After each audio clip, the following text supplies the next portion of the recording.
Hey guys, it's me, Nate the Sentinel, and today we are talking about poison. There are 14 different types of poison in Dungeons and Dragons as of now, and we're going to talk about them all. So let's get toxic. First off, we are going to talk about the different ways to apply poison in Dungeons and Dragons. So there are 4 different kinds of ways. There's contact, ingested, inhaled, and injury. Contact is just whenever in a monster or a player touches something that has the poison on it. So it could be on the floor, on the walls, on the handle of a weapon, on the handle of a door. Anything that they can touch, that is how they will contract contact poison. Ingested poison must be swallowed or eaten in order to take effect and actually do whatever that kind of poison does. Inhaled is the fumes of the poison, right? So if there is a vat of that poison in the room, it would fill that room with the fumes of that poison, which will now poison whoever is in the room, unless they're immune to poison, obviously. That should go without saying for any of these. If your character is immune to poison, they're not going to be affected by any of these. The next is injury poison, which can be applied to weapons or ammunitions, such as swords or crossbow bolts or arrows from a bow. The poison gets contracted due to injury from any of these means. So let's talk about the first kind of poison that there is, assassin's blood. Assassin's blood is an ingested poison, meaning it has to be consumed, and it causes the target to take poison damage and become poisoned for the next 24 hours in the game. It has a saving throw DC of 10 for Constitution, and on a failed save, right, the target takes 6 instances of 1d12 damage, and it gains the poison condition for those 24 hours as well, so meaning it has disadvantage on attacks, saving throws, things like that.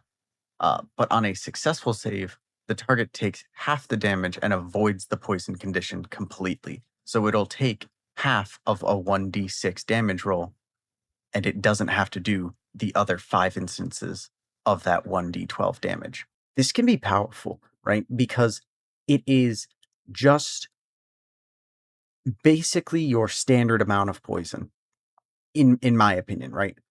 It's how poison should be at a base level, because it's not going to do all of its damage at once. Mechanically, it shouldn't in most cases, but it makes it interesting because now, if it's an enemy that you're fighting and it successfully poisons you and you don't have a way to cure it, your DM could just say randomly throughout the day that you're in, we're going to roll for the damage on your poison now. So you could be in the middle of a fight with something else, or you could just be in the middle of exploring and you're just taking damage, which could be pretty dangerous depending on what you're doing. So I just think that that's pretty neat. The next kind of poison is burnt odor fumes, which is an inhaled poison. It deals an initial poison damage followed by more poison damage on a failed save a minute later. Initial exposure, a creature that breathes in the fumes must succeed a DC 13 Constitution saving throw, or it takes 10 instances of 3d6 poison damage, and a poison creature must repeat the saving throw at the start of each of its turns. So, for 10 turns, it takes 3d6 poison damage. On a failed save, it takes, three instances of 1d6 poison damage, ending the effect. The effect only ends once a creature accumulates 3 successful saving throws, and the successes do not need to be consecutive. So what that means is they're taking 3d6 poison damage all of the time, essentially. They begin their turn, 3d6 poison damage. No matter what. Unless they get cured or they successfully do the DC 13 Constitution saving throw, they're going to keep getting poisoned for 10 turns. That's kind of crazy. So if you're expecting a long combat, and as a dungeon master, if you're expecting a longer combat encounter that's going to last multiple turns, this is probably a good thing to have around if you want to have the chance to poison your player characters. Um,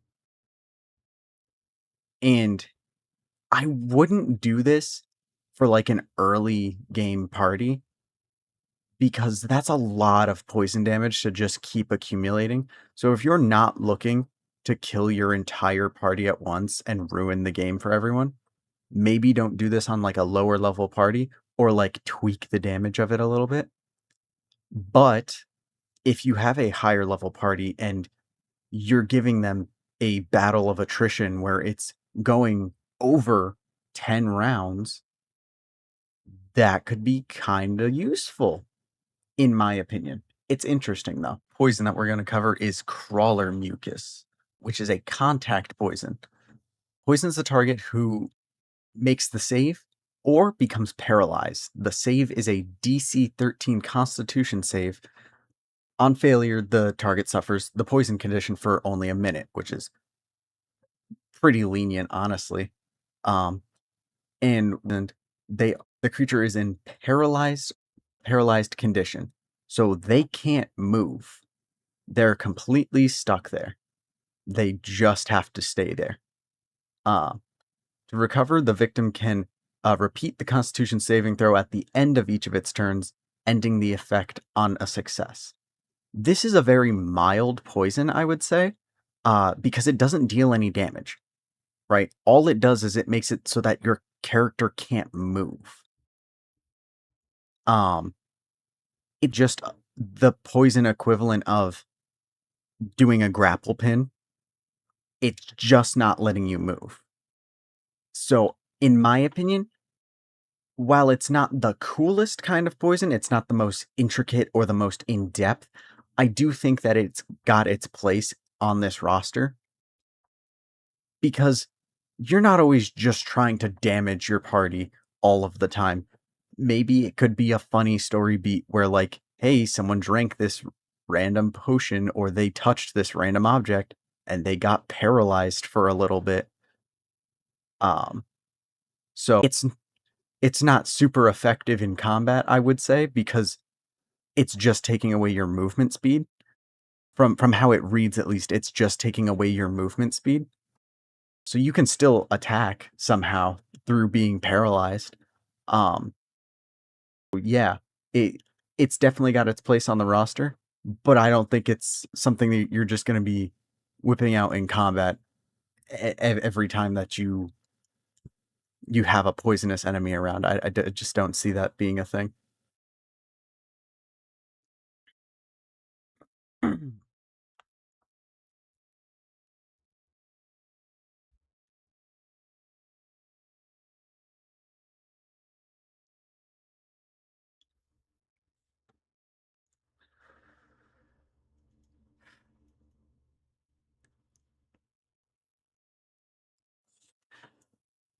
The next poison we're going to cover is Drow poison.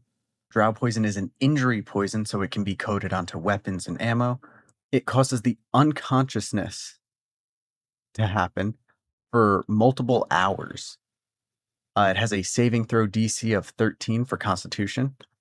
It gives the poison effect, so you have disadvantage on your saving throws and on attacks and things like that. The creature is poisoned for 1 hour. Um, the knockout effect, excuse me, the target gains the knockout effect if the creature fails the saving throw by more than 5, or by 5 or more, excuse me. So that means rolling an 8 or a lower. Uh, they fall unconscious while poisoned. Uh, Waking up, the unconscious creature wakes up immediately after taking damage, or if the creature is shaken awake. So what that means is if your creature or enemy poisons a party member with this poison, it knocks them out. They go to sleep and they just kind of lay there. If your enemy then attacks them with something else, the player character or whomsoever is poisoned now wakes up.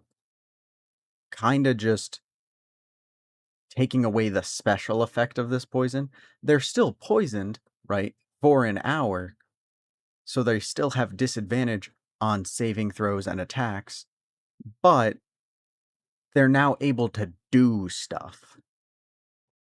So it kind of defeats its own purpose. So it's more like it's more of like taking certain enemies out of the combat so you can not worry about them for a little bit. Or if your enemies are fighting your player characters and your enemies do this to the party, you can just kind of take certain player characters out of the combat, which is a neat concept, but now you still have to fight those either players or enemies that you did this poison to, or I guess just walk away. But from a DM perspective, if your DM is using this against you, there's not really a point, because if you're in combat and you're fighting to either, keep your party away from a certain area, or you're fighting to the death, I don't see what just putting your player characters to sleep is going to do for them, because they can't injure you anymore, or you will wake up and will still be able to fight. Um, Another poison is, um, lore-wise, drow are usually deep underground in the Underdark. The poison doesn't do anything when there's sunlight around. So if you're above the ground and you somehow encounter drow and they use drow poison, it just doesn't do anything. So I don't really get the point of it in most circumstances. This is just another weird one where it's niche. It's got a kind of cool effect sometimes, but it's very situational. Definitely not my favorite, but it is pretty in depth how it works, and I think that that's pretty interesting.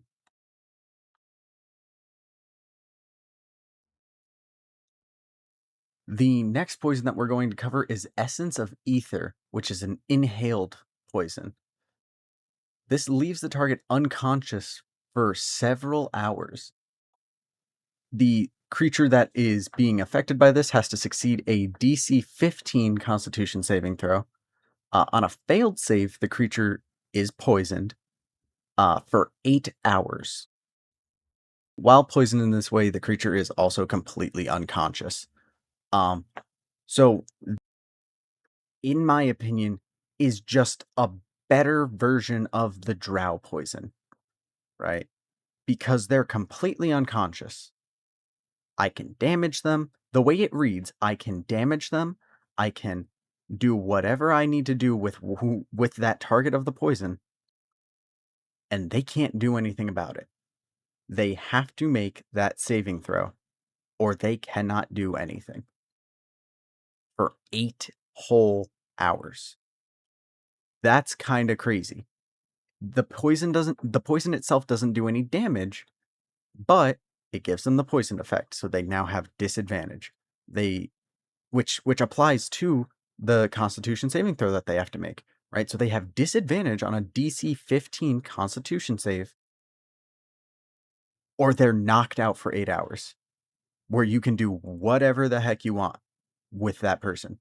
You can deal damage, you can move their body somewhere else. You can do whatever.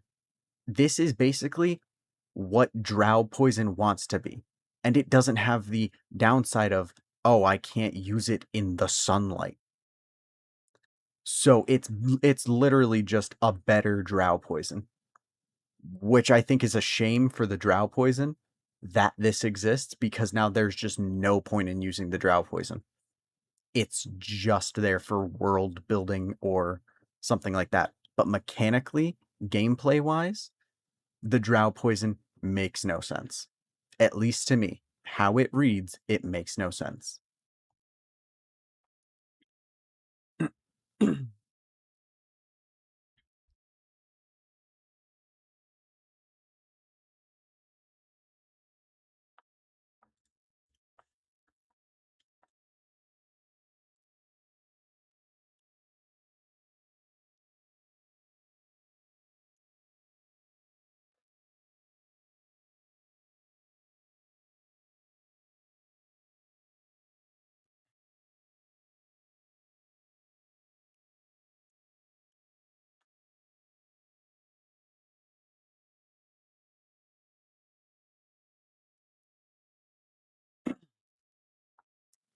Malice is an inhaled poison that blinds the target if they fail a saving throw of 15 on Constitution.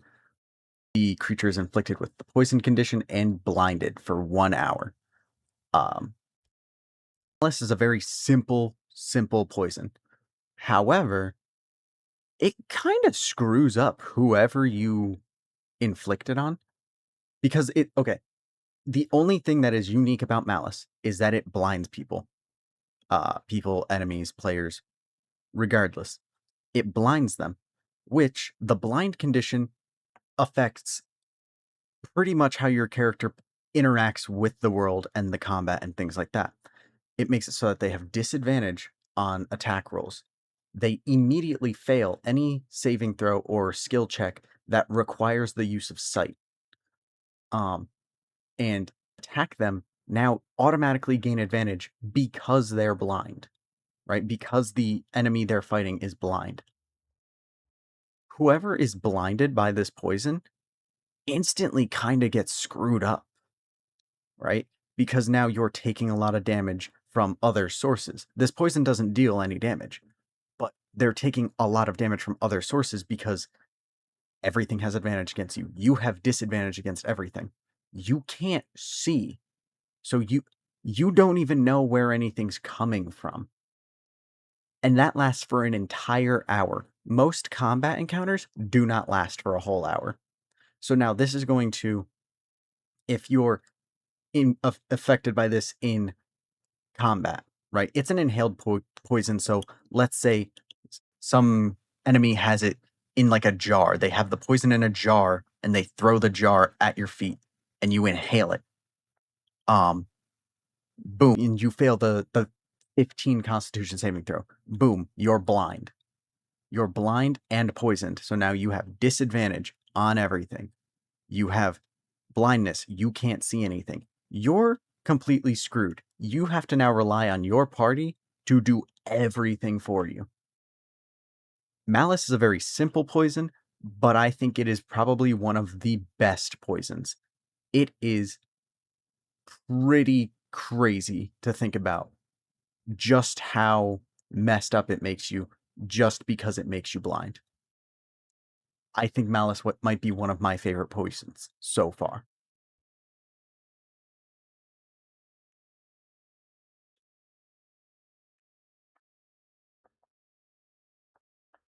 Midnight Tears is the next poison. It is an ingested poison, which means you have to drink it, eat it, yada yada. So it's not going to be effective in combat. But it waits hours to take effect, dealing heavy poison damage if the target fails their save, and the save is a DC 17 Constitution save. So it's a pretty high Constitution save. But at midnight, you take 9d6 poison damage all at once. You don't ever get the poison effect with this. It just deals the poison damage at midnight. What can stop this is if you somehow find an antidote for the poison, or if you make that DC 17 Constitution save. This one is another neat one to have. Situational. I am going to say it does seem, it reads pretty situational because it's ingested. You're, at least for my table, I don't see a lot of people, like, we don't enforce our characters having to go eat something. That's not a rule that our party usually enforces. So nobody's going to be able to slip this into anybody's drink or anybody's food in our party 90% of the time. So this will almost never come into effect. But if your table does enforce, hey, you guys have to eat, you have to drink, you have to go do these things that would keep you alive, I could see this being a really neat thing to have happen. Story reasons and things like that. You can just make it so that, hey, one of our party members took a huge amount of damage, 54 damage, potentially, if you roll all sixes on that damage roll. So a potential of 54 damage all at once is crazy. So yeah, this is a really powerful poison, but it's powerful in the very few situations that it could possibly show up in.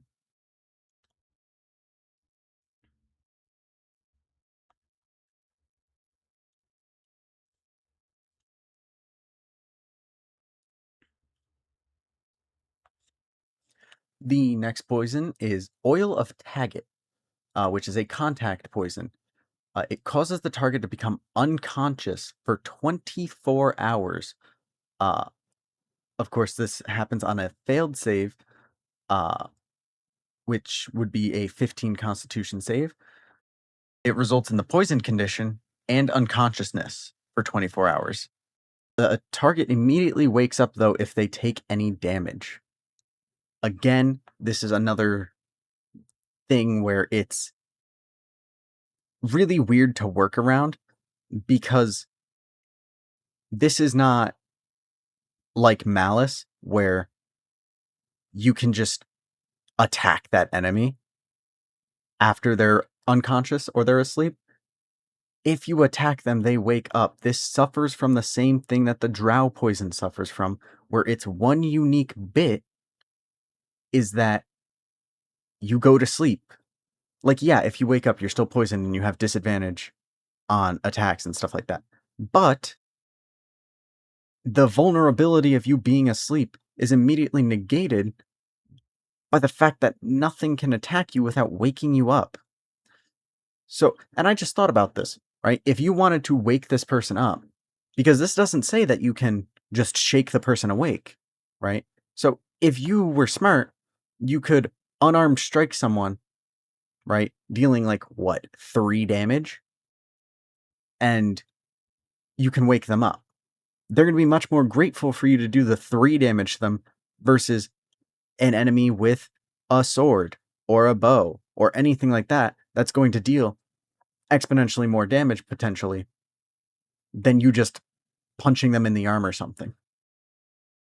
So, in my opinion, Oil of Taggart suffers from the same thing Drow Poison does, and they really, really, really want to be Malice. They want to be Malice, but they're not, and they're not doing it well. That I read where their entire shtick is putting, they end up falling short because Malice exists. And because Malice exists, the rest of these kind of fall flat on their face, in my opinion. And at least that's how I'm interpreting them because of how they read on paper.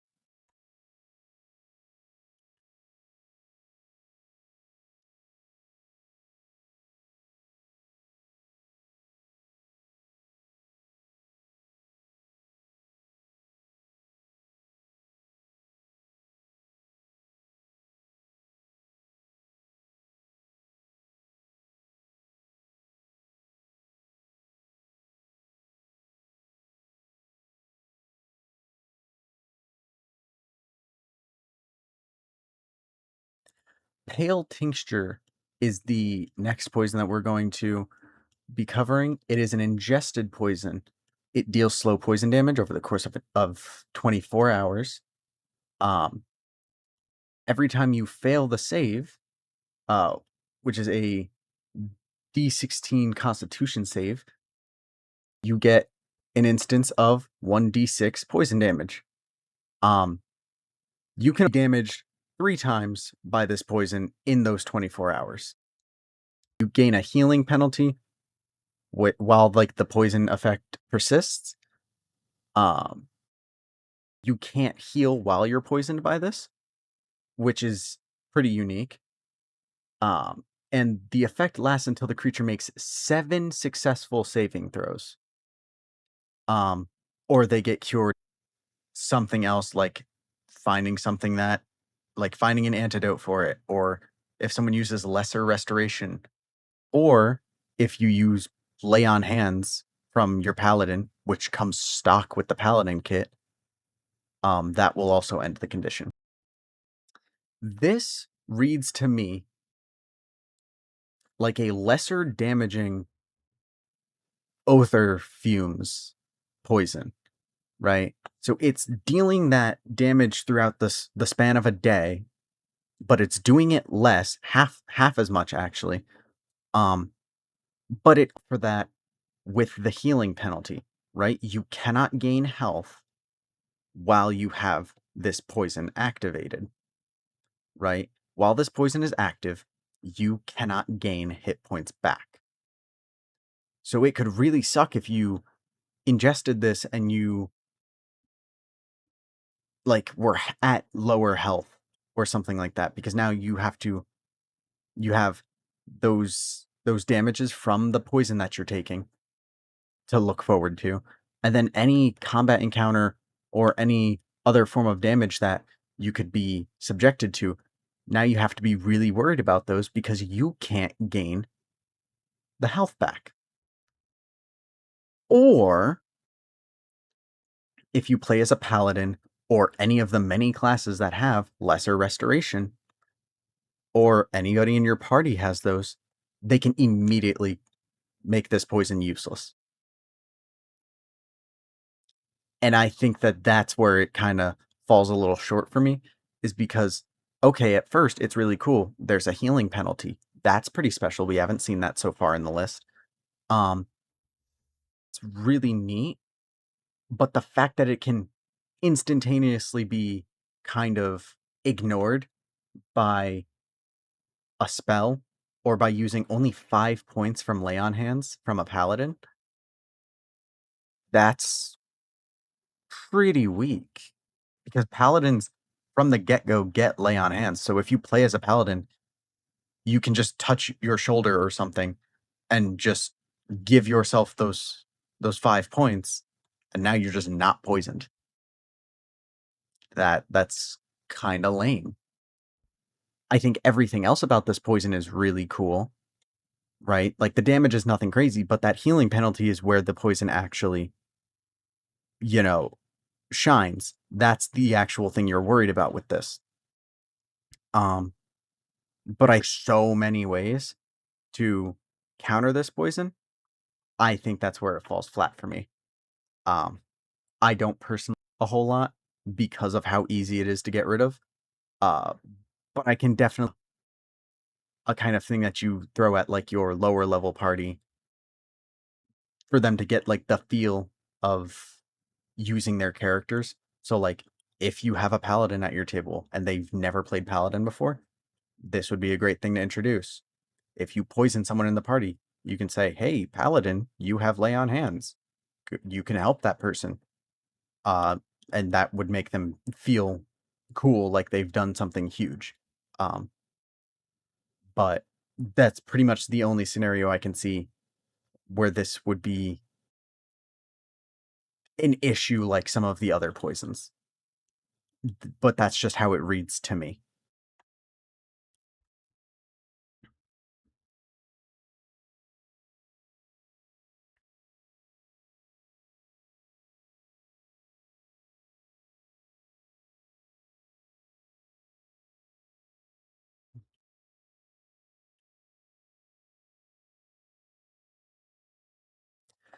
The next poison that we're going to be covering is purple worm poison, which is an injury poison. So again, coated onto weapons or ammo, and it deals massive immediate poison damage.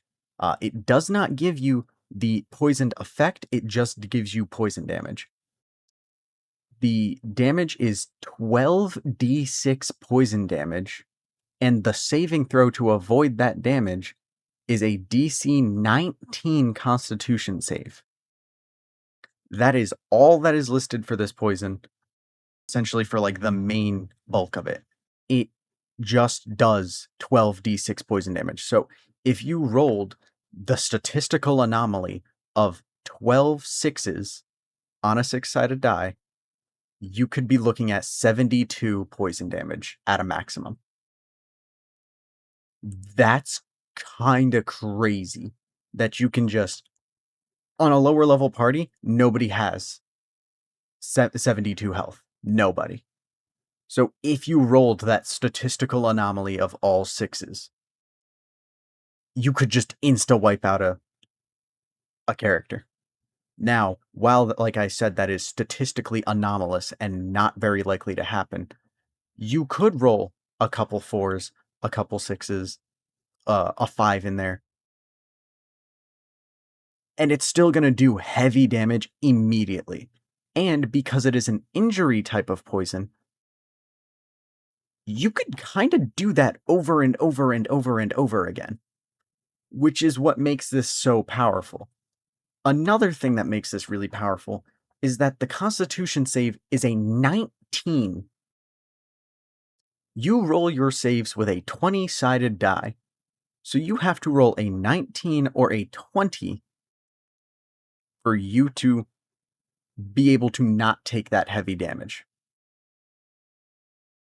And that's obviously with plus zeros to your Constitution. Obviously, I cannot predict every single person's character sheet with what pluses and minuses they have on their character sheet. But if you're just looking at the flat numbers with no bonuses, you have to roll a 19 or a 20 for Constitution. That is kind of busted.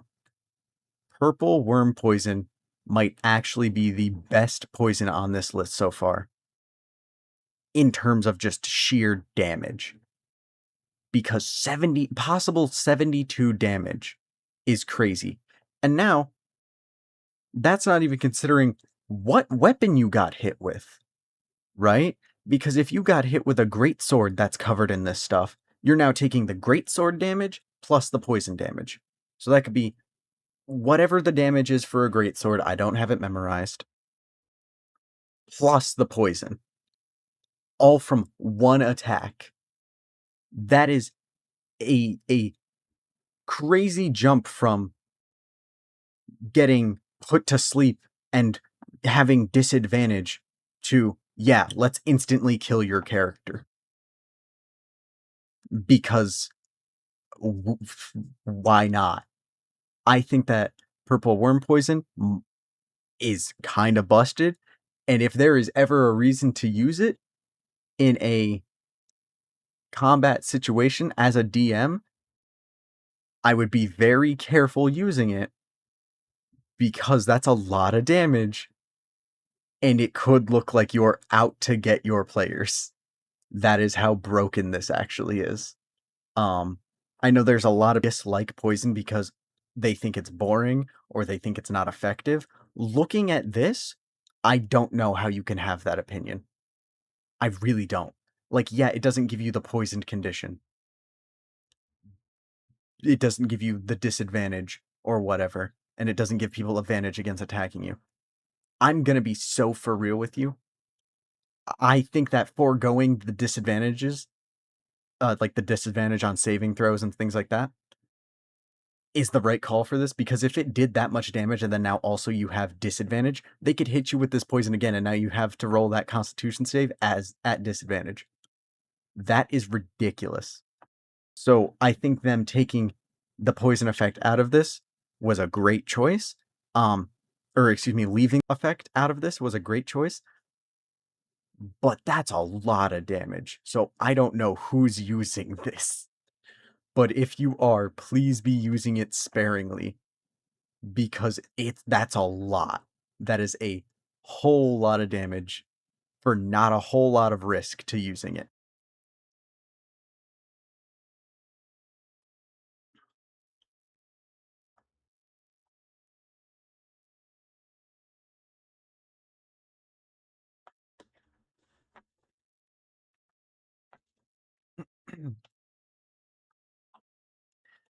The next poison we're going to be talking about is serpent venom, which is another injury poison. So it can be coated onto weapons and ammo. It deals moderate poison damage at 3d6 poison damage just up front. And it will deal this damage on a 11 Constitution saving throw. Or it won't do that damage on the 11 Constitution saving throw save. On a failed save, the 3d6 poison damage. But save successfully, they will only take half of what the damage is supposed to be. So you would still roll the damage, but then you would just divide it in half, and that's the damage they take. This is probably the most basic of basic poisons that you can have as an injury poison. This is like the balanced version of the purple worm poison. Um, this is every man's version of the purple worm poison. This is the one you should be spamming at your party if you're spamming poison at them for some reason. Um, this is because 3 poison damage, you're gonna get 18 poison damage if you roll 3 sixes. Okay, cool. Yeah, no, we can work with that. Way less egregious than 72 damage. It doesn't do the poison effect, which kind of a bummer, but that's not really the point of it. It's just meant to buff whatever weapon that you're using it on. So, giving that extra potentially 18 damage, I believe the average for that would be like a 10 or a 12, I think, if you just do the math with the dice. But I think this is the balanced version of the purple worm poison. So I think this is good. This is a definitely solid compromise from instantly melt a character to deal a little extra damage. I think that that's great.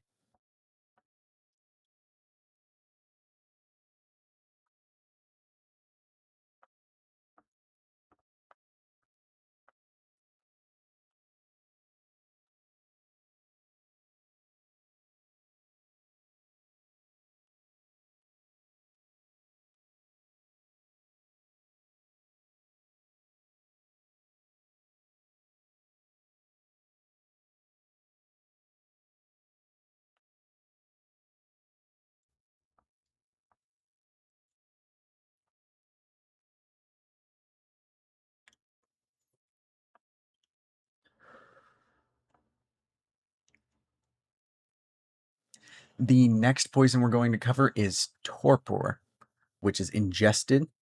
It incapacitates and poisons the target, reducing their speed significantly. It halves your speed. So if you were able to move 30 feet per turn, it makes it so that you can move 15 feet per turn.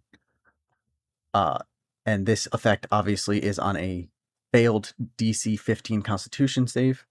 And the target gains the poisoned effect for you have to roll for the duration of it. It's a 4d6 roll.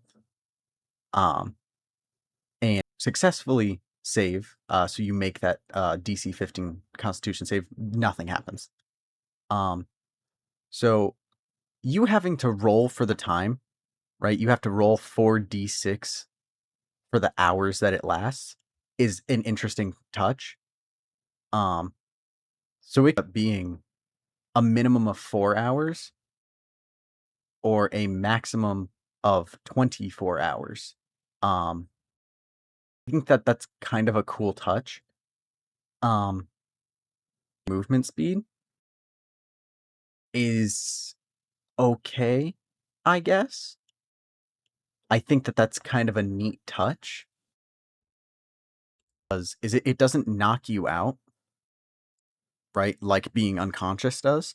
What incapacitated does is it makes it so that you can't use actions or reactions in combat. But you can still move around and stuff. It just makes it so that you can't fight anything, really. Like, if you can do stuff as a bonus action, I guess you have a little bit of fight. But for the most part, like, if you're a martial build, like a fighter or something, it completely cripples you, right? Because most of the things that a fighter can do are all actions because their main thing is using their weapons and fighting. Caster, and you can cast stuff as a bonus action. Yeah, you can still do that. All it does is it takes your actions and reactions away. So any spells that are reactions, you can't use. But most spells you can cast as a bonus action. At least at my table, that's how we do it. So this wouldn't affect yours. I know that I'm pretty sure that there's a feat in the game that lets you cast numbered spell slot spells as a bonus action. So if you had that, this wouldn't do anything for you, but that's pretty niche. So basically, all it does is, congratulations, you can't play the game. Yeah, that's pretty powerful. I would personally hate if my character got that effect on them. That would really, really blow. It's just not a very exciting effect. It doesn't do damage, number one. So you just took whatever damage from.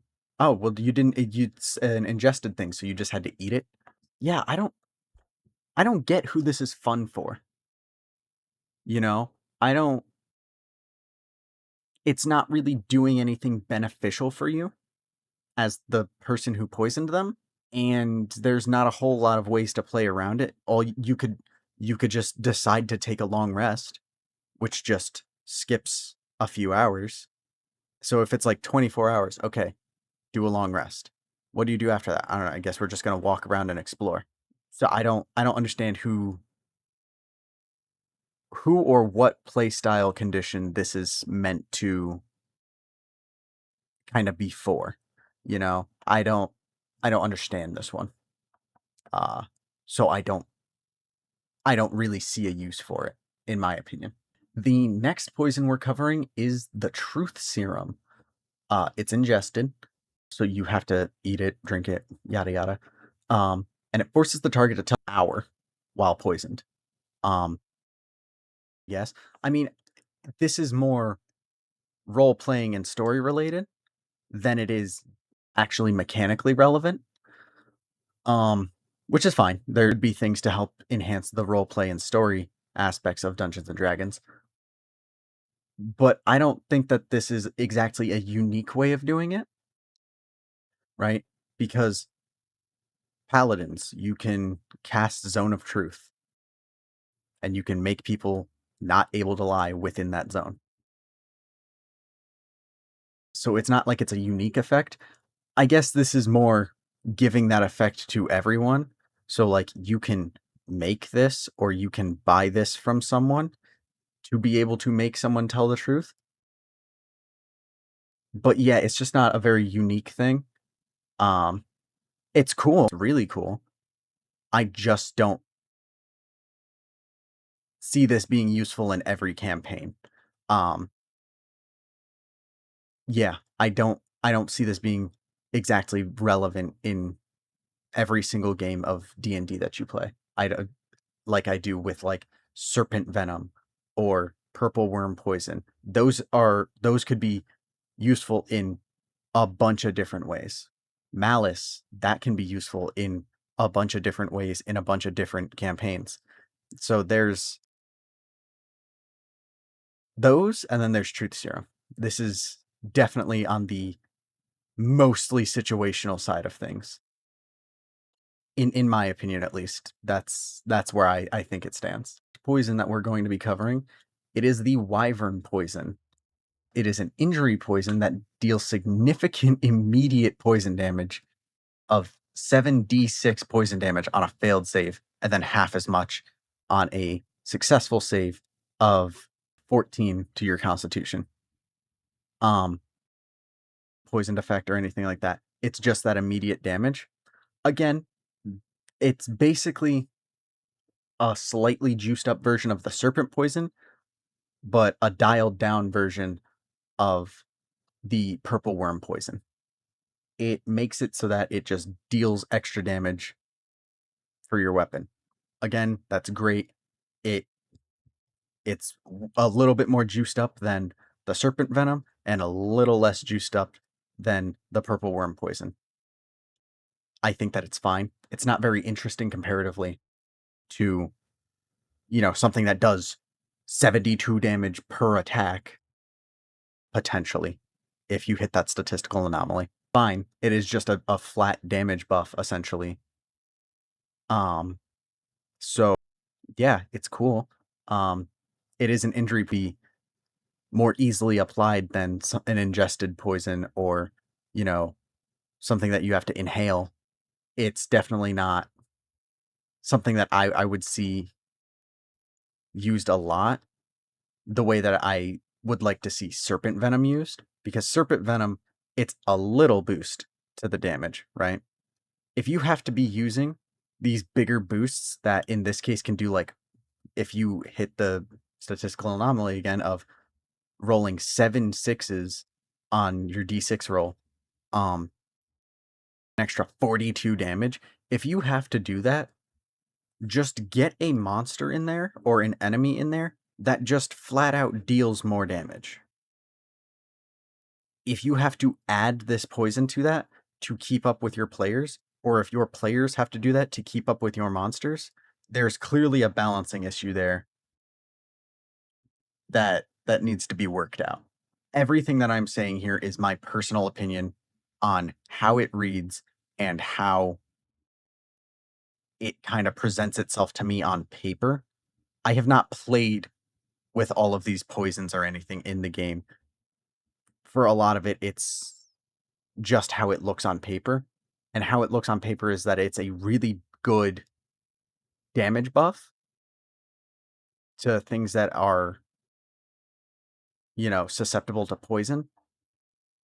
But it's just not something that I think needs to be there because you have Serpent Venom and you have Purple Worm Poison. Because if you need a small buff, sure, Serpent Venom. If you need a big buff that does significant damage, Purple Worm Poison. It falling in the middle of those two kind of adds a bit of redundancy where it's like, okay, it's the same poison, but just like a level up. Kind of just like in a weird spot. So I just don't see a lot of uses for it being there. In Dungeons and Dragons. And I would like to thank you all so very much for watching to the end of the video. If you liked the video, please feel free to drop a like, comment, and subscribe to the channel. If you want to see more videos like this, please feel free to stick around, and I will see you all in the next one. Later.